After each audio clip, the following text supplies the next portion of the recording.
창세기 21장 8절 말씀부터 13절 말씀까지 한 절씩 교독하도록 하십시다. 아이가 자라매 젖을 떼고 이삭이 젖을 떼는 날에 아브라함이 대연을 배설하였더라.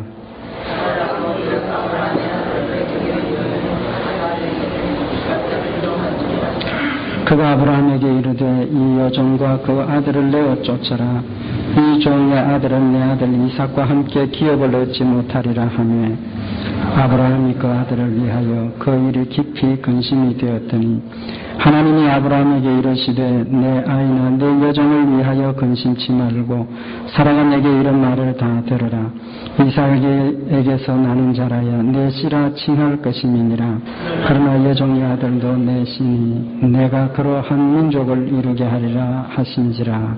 아멘. 창세기 21장에 있는 이 말씀은 이삭과 이스마엘의 그 관계에서 장자인 이스마엘이 쫓겨나는 그런 내용이 기록이 되어져 있습니다. 이 사건은 하나님께서 우리를 구원하신 구속의 역사를 우리에게 영적으로 교훈하는 말씀입니다. 오늘 이 말씀을 중심으로 하나님께서 우리를 구원하시는 그 구원의 은혜가 어떤 것인가 하는 것을 상고하려고 합니다. 말씀 상고하기 전에 한 가지 먼저 좀 말씀을 드리고 싶은 부분이 뭐냐 하면 어떻게 보면 창세기 21장에 있는 이 말씀은 굉장히 비정한 인간 사회의 모습을 드러내는 것 같은 그런 사건입니다. 아버지가 아들을 쫓아내는 참 무정하고 비정한 모습일 수 있는데 절대로 그런 비정한 가정이 아니라는 것을 먼저 전제를 해야 될 줄 압니다.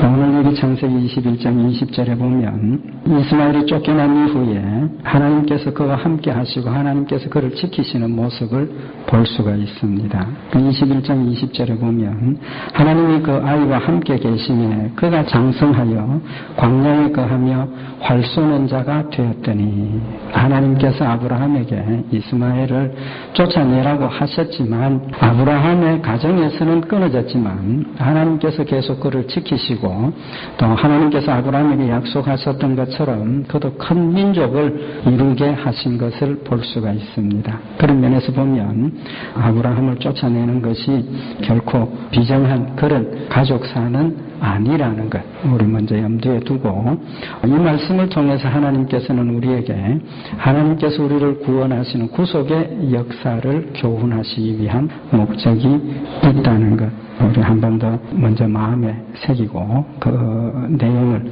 참고하도록 하십시다.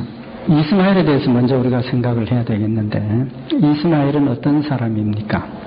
잘 알고 있는 것처럼 아브라함의 아들입니다. 비록 여종의 몸에서 났지만 장자입니다. 장자이고 이 이스마엘은 할례를 받았습니까? 안 받았습니까? 이스마엘도 할례를 받았습니다. 창세기 17장에 하나님께서 아브라함에게 찾아오셔서 축복을 다시 한번 확인시키시고 그 증거로 할례를 행하라 하시고 아브라함이 할례를 온 가정 식구들과 함께 행하게 됩니다. 창세기 17장 26절에 보면 25절에 보면 그 아들 이스마엘이 그 양피를 뺀 때는 30세이었더라. 당일에 아브라함과 그 아들 이스마엘이 할례를 받았고 이스마엘도 아브라함과 같은 날 할례를 받았습니다. 또 아브라함이 이스마엘을 상당히 사랑했다는 것을 우리가 볼 수가 있습니다. 창세기 17장에 보면 이제 오늘 본문 말씀에 아들 이삭이 젖을 떼고 아브라함이 큰 연회를 잔치를 벌였습니다. 그때 이제 보니까 이스마엘이 이삭을 놀리고 괴롭히는 것을 사라가 발견을 했습니다. 그래서 사라가 아브라함에게 이스마엘을 그냥 둘 수 없다. 쫓아내라 라고 요구를 하게 되죠. 그때 아브라함이 어떤 모습을 보였습니까? 오늘 여기 21장 9절에 보면 사라가 이스마엘이 이삭을 괴롭히는 것을 보고 내어 쫓으라 하고 그 다음에 그 소리를 들은 아브라함이 그 아들을 위하여 그 일이 깊이 근심이 되었더니 아브라함이 사라가 요구하는 그 이야기를 듣고 깊이 근심했다라는 것을 기록을 하고 있습니다. 아브라함 입장에서는 이스마엘도 자신의 아들이고 참 사랑하는 아들일 수밖에 없었다는 것을 보여주고 있는 겁니다. 또 창세기 17장에 있는 말씀 전에 한번 참고를 했지만 하나님께서 아브라함에게 이삭을 통해서 하나님의 약속을 이루시겠다고 말씀을 하셨을 때 아브라함이 뭐라고 대답을 했다 그랬습니까? 창세기 17장 18절에 보면 아브라함이 하나님께 고하되 이스마엘이나 하나님 앞에 살기를 원하나이다. 이 대답이 불신앙의 대답이라고 상고를 했지만 불신앙의 의미도 있지만 또 어떤 의미에서 보면 아브라함의 마음속에 이스마엘을 사랑하고 이 이스마엘이 자신의 후계자로서 자신의 상속자로서 하나님 앞에 건강하고 아름다운 모습으로 살기를 원하는 그런 사랑의 고백일 수도 있다는 거죠. 그런 면에서 보면 이 이스마엘이 할례도 받았고 장자이고 아버지의 사랑도 받고 있다. 그런 면에서 보면 이스마엘이 아브라함의 상속자로서 장자로서 장자의 권리를 가질 수 있다는 겁니다. 뿐만 아니라 신명기 21장에 보면 이제 후에 하나님께서 율법을 주실 때 하신 말씀이지만 장자의 상속권을 철저하게 지키라고 하나님 말씀을 하고 있습니다. 그 어떤 내용이냐 하면 신명기 21장 15절 이하에 나타나는 말씀인데 어떤 사람이 두 아내를 두었는데 하나는 사랑을 받고 하나는 미움을 받다가 그 사랑을 받는 자와 미움을 받는 자가 둘 다 아들을 낳았다 하자. 아내가 둘 있는데 한 아내는 사랑을 받고 한 아내는 사랑을 못 받는데 둘 다 아들을 낳았다는 겁니다. 근데 사랑을 받지 못하는 아내의 아들이 장자이고 사랑받는 아내의 아들이 둘째로 태어났다는 겁니다. 그럼 어떤 가능성이 있습니까? 상속을 할 때 사랑하는 아내의 아들에게 더 많은 몫을 유산으로 줄 수도 있을 거라는 겁니다. 그런데 신명기 21장 16절 이하에 나타나는 말씀을 보면 그 미움을 받는 자의 소생이 장자여든 자기의 소유를 그 아들들에게 기업으로 나누는 날에 그 사랑을 받는 자의 아들로 장자를 삼아 참 장자 곧 미움을 받는 자의 아들보다 앞세우지 말며 반드시 그 미움을 받는 자의 아들을 장자로 인정하여 자기의 소유에서 그에게 두 몫을 줄 것이니 그는 자기의 기력의 시작이라 장자의 권리가 그에게 있음이니라. 하나님께서 분명하게 말씀을 하셨습니다. 그래서 사랑을 받지 못하는 아내의 아들이라 할지라도 그래서 사랑하지 않는 아들이라 할지라도 그가 장자면 장자의 권리를 정당하게 인정을 하고 상속을 하라는 겁니다. 순서를 바꾸지 말라는 겁니다. 그런 관점에서 보면 오늘 이스마엘에게도 그 말씀을 적용할 수 있겠습니까? 없겠습니까? 적용할 수 있으리라고 봅니다. 그런 관점에서 보면 이스마엘은 인간적인 조건으로 볼 때에 아브라함의 장자의 상속권, 하나님께서 아브라함에게 약속하신 그 축복의 약속을 이어받을 권리가 누구에게 더 있는 겁니까? 이스마엘에게 더 있다라고 봐야 한다는 겁니다. 이삭보다는 이스마엘이 인간적인 조건으로는 하나님께서 말씀하신 그 모든 조건들을 볼 때 이삭보다 이스마엘이 더 장자의 상속권을 가질 수 있는 위치에 있었다는 겁니다. 그런데 누가 장자의 상속권을 상속했습니까? 이삭이지 않습니까? 너무 잘 알고 있습니다. 이삭이 아브라함의 상속권을 받았다는 겁니다. 그럼 이 의미는 어떤 의미가 있느냐는 겁니다. 오늘 이 의미를 통해서 하나님께서 우리를 구원하시고 구속하시는 역사의 의미를 우리에게 교훈을 하고 있는 겁니다. 이 사건을 신약 성경에 몇 군데서 기록을 하고 있는 것을 볼 수가 있습니다. 사도행전 7장 8절에 보면 할례의 언약을 아브라함에게 주셨더니 그가 이삭을 낳을 때 8일 만에 할례를 행하고 이삭은 8일 만에 정식으로 할례를 받았던 아들입니다. 그런 면에서 보면 이삭이 이스마엘보다 더 나은 조건을 가진 것 한 가지, 이삭은 하나님께서 말씀하신 과정을 그대로 지켰던 할례를 받았고 이스마엘은 좀 늦게 받았죠. 그렇지만 그건 큰 의미가 없을 수도 있다는 겁니다. 그래서 하나님께서 이삭을 택하셔서 아브라함의 그 약속을 이어가도록 말씀을 하시고 세워주셨다는 겁니다. 갈라디아 4장 22절에 보면 기록된 바 아브라함이 두 아들이 있으니 하나는 계집종에게서 하나는 자유하는 여자에게서 낳다 하였으나 계집종에게서는 육체를 따라 낳고 자유하는 여자에게는 약속으로 말미암았느니라. 갈라디아서에서 이 사건을 설명을 하고 있는데 하갈은 육체를 따라 낳고 이삭은 자유하는 여자에게서 약속으로 말미암았다라고 말씀을 하고 있는 겁니다. 그러니까 인간적인 조건으로는 이스마엘이 장자의 상속권을 가질 수 있는 조건을 충족하고 있었지만 그는 육체를 따라 낳기 때문에 택함을 받지 못했고 이삭은 약속으로 말미암아 났기 때문에 택함을 받았다라고 말씀을 하고 있는 겁니다.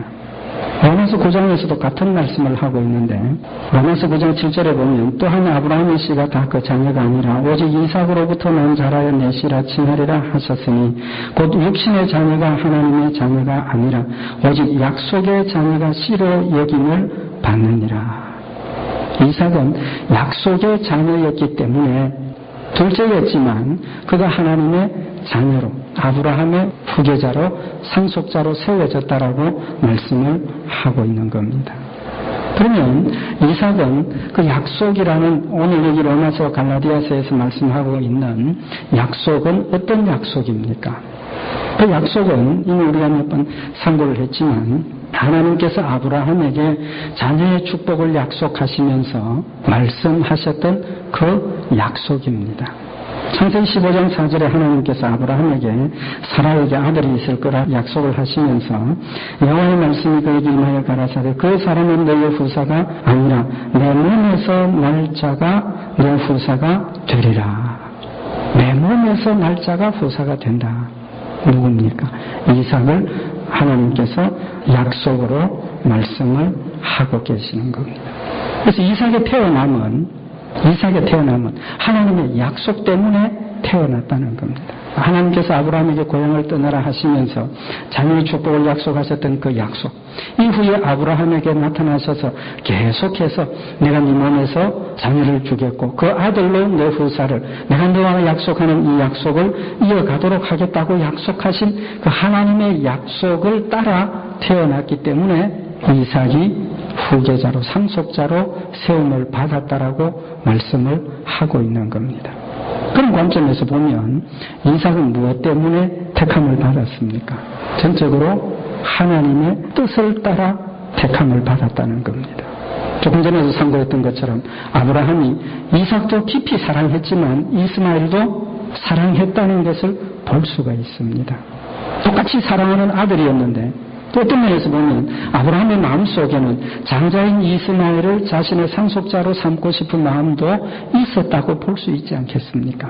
그럼에도 불구하고 하나님께서 이스마엘을 내어 쫓으라 하시고 이삭으로 말미암아 내 후계자로 상속자로 삼겠다고 하시는 그 말씀은 하나님의 뜻 때문에 이삭이 아브라함의 후계자가 되었다는 것을 분명하게 말씀을 하고 계시는 겁니다.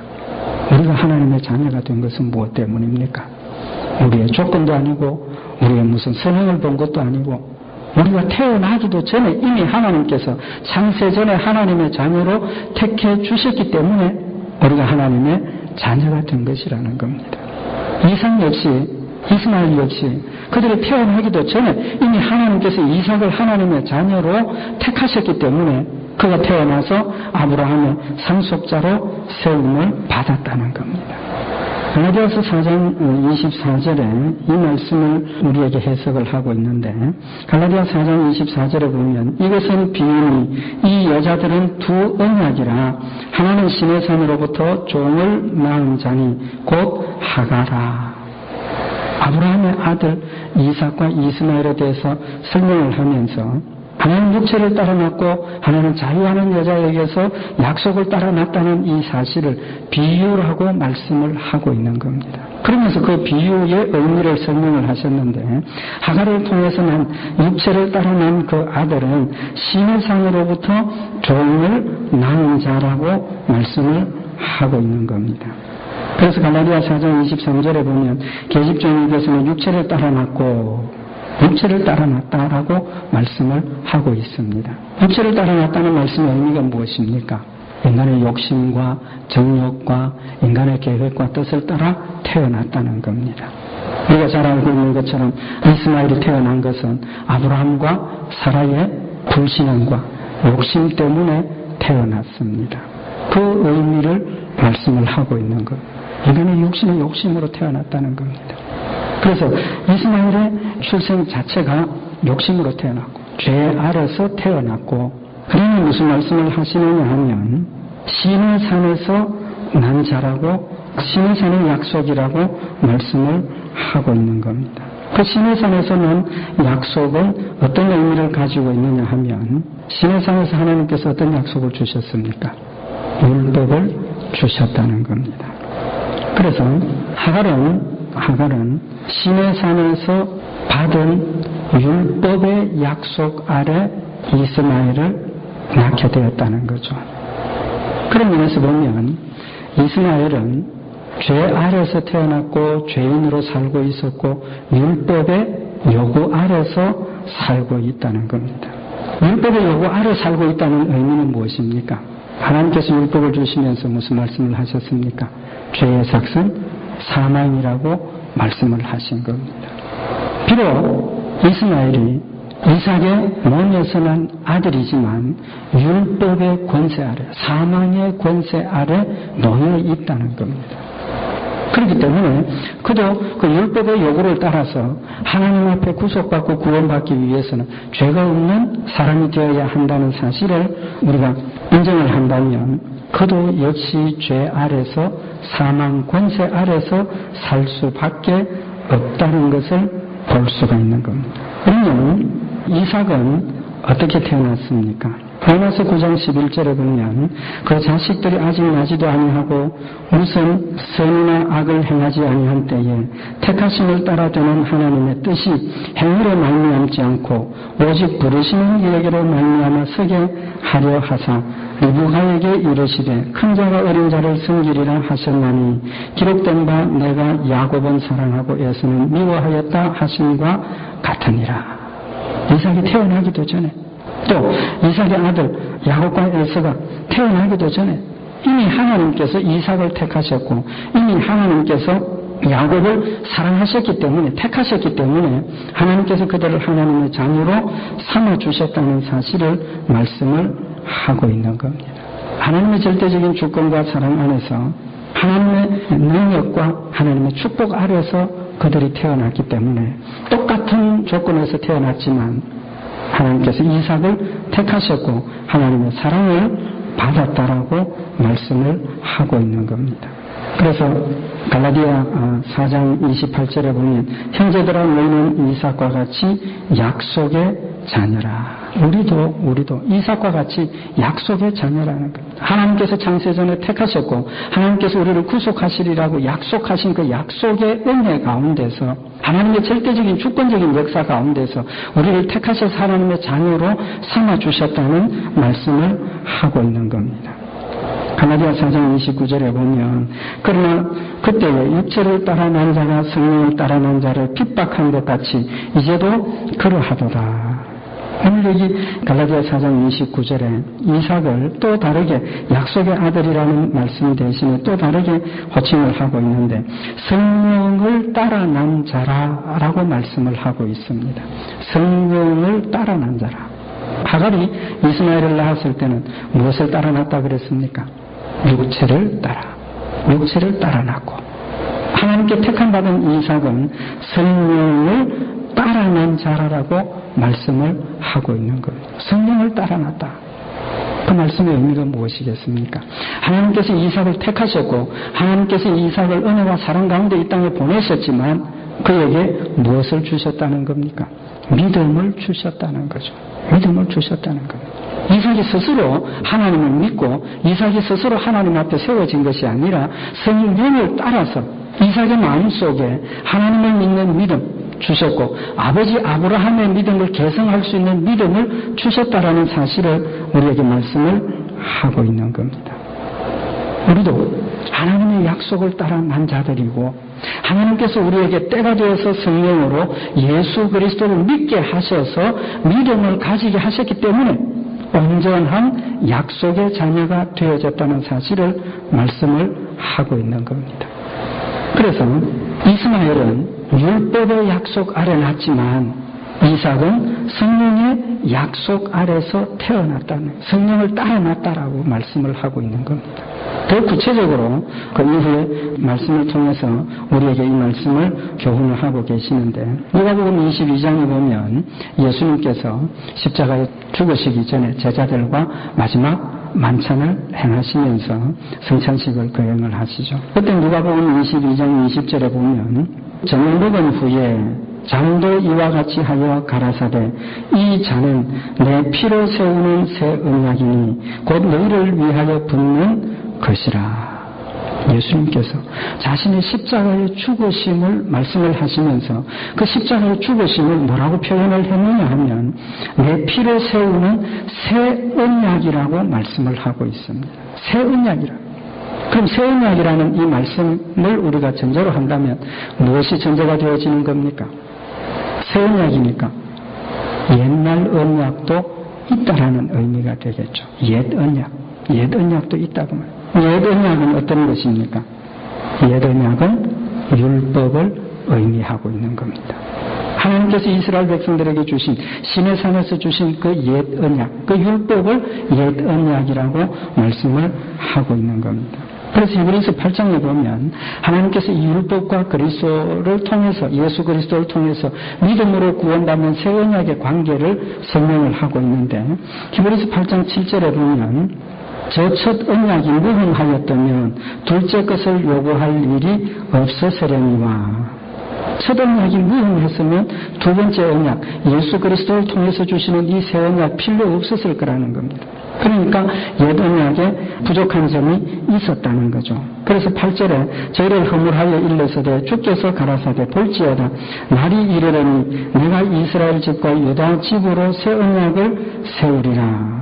새 언약을 세우리라. 그 새 언약이 바로 예수 그리스도가 십자가에 죽으시고 그를 믿음으로 구원받는 은혜의 언약을 약속하시고 계시는 겁니다.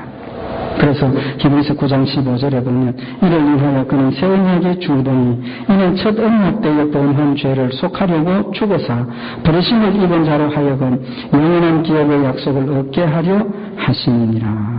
이를 인하여 그는 새 언약의 중간이 첫 언약 때의 범한 죄를 속하려고 죽어사 예수 그리스도가 율법 아래 사는 자들이 범했던 모든 죄를 구속하시기 위해서 십자가의 중보자로 죽으셨다는 사실을 말씀을 하고 있는 겁니다. 그래서 이스마엘은 율법 아래서 태어난 자로 태어났고 이삭은 성령을 따라 하나님의 약속과 사랑을 따라 태어난 자였기 때문에 인간적으로 보면 아브라함, 이스마엘도 사랑했고 장자이고, 그래서 아브라함의 장자의 상속권을 가지고 있었지만 하나님께서는 이삭을 택하셨다는 사실을 우리에게 말씀을 통해서 교훈을 하고 있는 겁니다. 무엇 때문에? 하나님의 절대적인 주권 때문에. 하나님의 절대적인 주권적인 사역이라는 말씀은 하나님의 절대적인 사랑이라는 겁니다. 나에게는 아무런 조건이 없고 나에게는 하나님의 은혜와 사랑, 구원받아서 천국 갈 만한 일을 행한 것이 아무것도 없고 오히려 죄 아래서 율법의 요구를 따라 죽어 마땅한 죄인이지만 하나님께서 우리를 사랑하셨기 때문에 우리의 모든 허물과 죄를 용서하시고 하나님의 자녀로 삼아주시고 천국의 축복을 우리에게 주셨다는 사실을 말씀을 하고 있는 겁니다. 그래서 갈라디아 4장 31절에 보면 그런즉 형제들아 우리는 계집종의 자녀가 아니요 자유하는 여자의 자녀니라. 우리의 신분을 이제는 정확히 알자는 겁니다. 율법의 요구 아래 매여서 사망의 권세 아래 매여서 우리가 끌려가는 것이 아니라 이미 하나님께서 예수 그리스도를 통해서 우리를 구속하시고 하나님의 자녀로 삼아주신 약속의 자녀라는, 자유하는 여자의 자유하는 아들이라는 사실을 마음에 새겨야 한다는 겁니다. 그래서 요한복음 8장 32절에 보면 진리를 알지니 진리가 너희를 자유케 하리라. 진리가 너희를 자유케 하리라. 예수 그리스도를 믿는 믿음으로 성령님 우리 마음속에 주신 그 믿음으로 우리가 자유를 얻었다는 겁니다. 이 자유의 의미를 우리는 정확하게 알아야 되는데 그 자유의 의미가 무엇입니까? 죽음에서 자유를 이야기를 하는 겁니다. 더 이상 죽지 않아도 된다는 겁니다. 꼭 자유의 의미를 우리가 오해를 해서 이제 자유를 얻었으니까 뭐든지 행해도 되고 아무거나 해도 된다라는 그런 잘못된 자유의 개념은 벗어버려야 한다는 겁니다. 우리가 율법으로부터 자유함을 얻었고 율법으로부터 우리가 자유함을 얻었던 것 때문에 죄를 범하고 욕심을 따라 살고 아무 것이나 해도 상관이 없다라는 그런 자유가 아니라는 겁니다. 그래서 요한복음 8장 36절에 보면 그러므로 아들이 너희를 자유케 하면 너희가 참으로 자유하리라. 아들이 너희를 자유케 하면 예수 그리스도가 우리를 사망의 권세에서 자유하게 하시고 죄의 권세 아래서 자유하게 하시면 우리는 자유함을 얻었다는 겁니다. 그럼 죄의 권세 아래, 사망 권세 아래 있다는 말씀의 의미가 무엇이냐 하면 로마서 6장 22절에 보면 그러나 이제는 너희가 죄에서 해방되고 하나님께 종이 되어 거룩함에 이르는 일의 열매를 얻었으니 이 마지막은 영생이라. 그러나 이제는 너희가 죄에서 해방이 되고 육체를 따르는 사람은 죄의 종이라는 사실을 말씀을 하고 있는 겁니다. 그래서 로마서 6장 10절에 보면 그의 죽으심은 죄에 대하여 단번에 죽으시며 그의 살으심은 하나님께 대하여 살으심이니 이와 같이 너희도 너희 자신을 죄에 대하여는 죽은 자요 그리스도 예수 안에서 하나님을 대하여는 산 자로 여길지어다. 그러므로 너희는 죄로 너희 죽을 몸에 왕노로 타지 못하게 하여 몸의 사욕을 순종치 말고 또한 너희 지체를 불의의 병기로 죄에게 드리지 말며 오직 너희 자신을 죽은 자 가운데서 다시 산 자 같이 하나님께 드리며 너희 지체를 의의 병기로 하나님께 드리라. 이스마엘이 육체를 따라 나서 율법 아래에 있다 하는 것은 죄의 종으로서 죄의 주관함을 받고 죄가 시키는 대로 행하는 그런 모습을 말씀을 하고 있는 겁니다. 단순히 죄를 범한다는 의미가 아니라 그 이상으로 죄의 권세 아래서 죄가 원하는 것을 따라 죄악된 생활을 할 수밖에 없는 모습을 말씀을 하고 있는 겁니다. 자유하는 여자에게서 나타나는 이 말씀은 우리가 자유함을 얻었다는 말씀은 죄의 권세에서 자유함을 얻었다는 겁니다.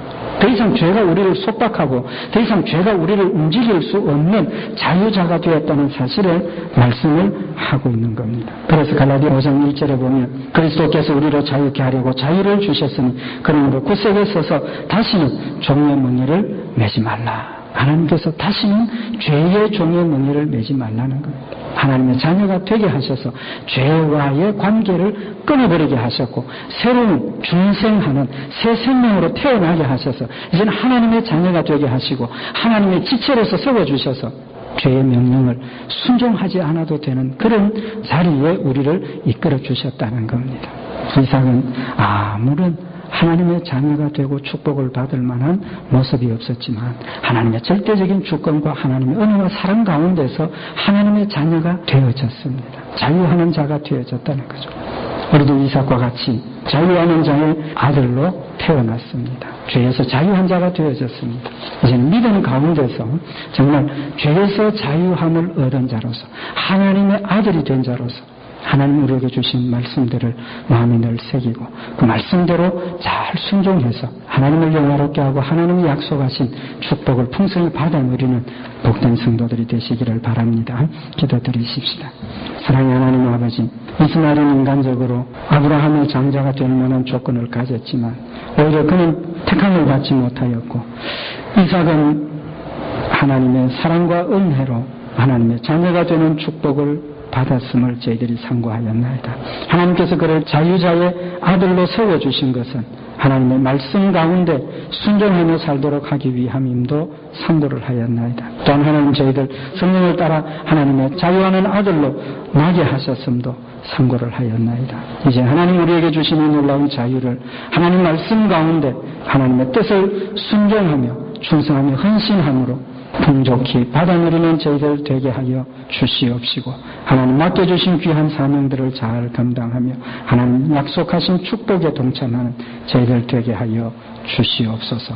우리 주 예수님 이름으로 기도드리옵나이다. 아멘.